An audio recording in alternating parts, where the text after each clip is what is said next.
Souvent, c'est très difficile parce que la victime peut ne pas se souvenir de ce qui s'est passé. Parce que la victime pleure, il m'arrive de pleurer. Les victimes faisaient en moi un transfert. Et arrivé le soir, je me sentais comme si c'était moi la victime. Donc je me suis dit, mais attention, c'est elle la victime.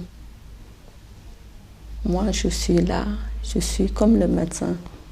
Je suis la personne qui aide cette personne à alléger sa souffrance.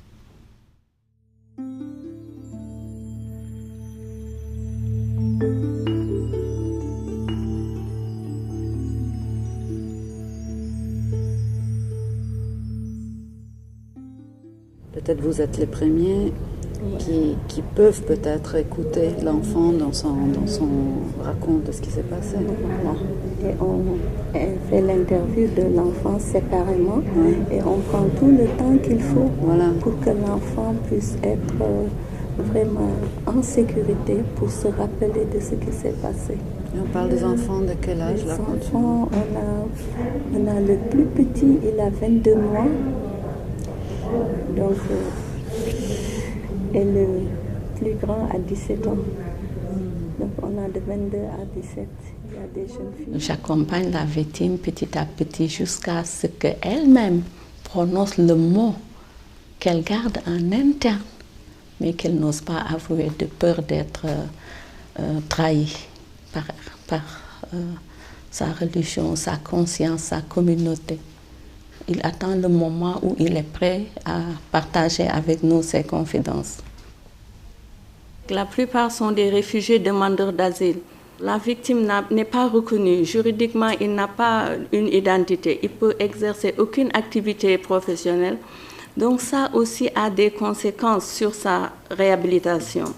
Ces victimes sont tous dans un état psychique, caractérisé par un sentiment de désespoir, de culpabilité, de déshonneur, de mépris vis-à-vis de personnes qui leur ont fait subir du mal ou à défaut de les atteindre, à s'en prendre à leurs proches.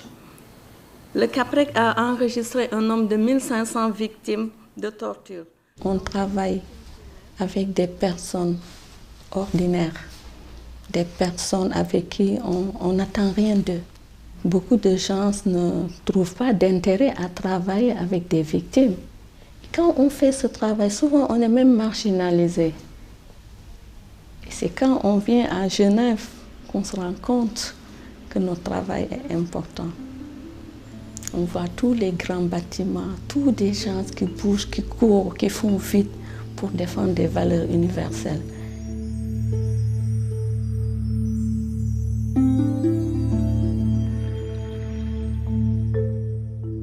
Et c'est à vivre CAPREC que j'ai découvert la torture, des pratiques que je pensais qu'ils n'existaient pas. Tout ce que je voyais comme discrimination, tout ce que je voyais comme violation de droits. J'ai commencé à développer des idées, à faire des recherches. Le premier document qui m'a séduit, c'est la Déclaration universelle des droits de l'homme. J'ai eu le texte, j'ai lu, j'ai relu et ça commence à forger en moi une nouvelle personnalité. La torture est là. La torture existe. Et tant que ces conflits ne s'arrêtent pas, je pense qu'il y aura toujours la torture.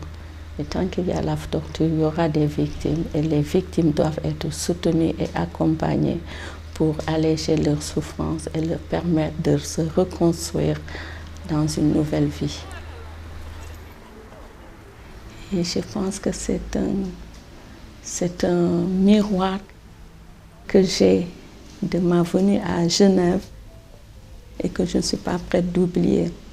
Et à mon retour, bon, ça permet de mesurer ce que là, j'ai une satisfaction d'avoir quand même œuvré à une cause noble.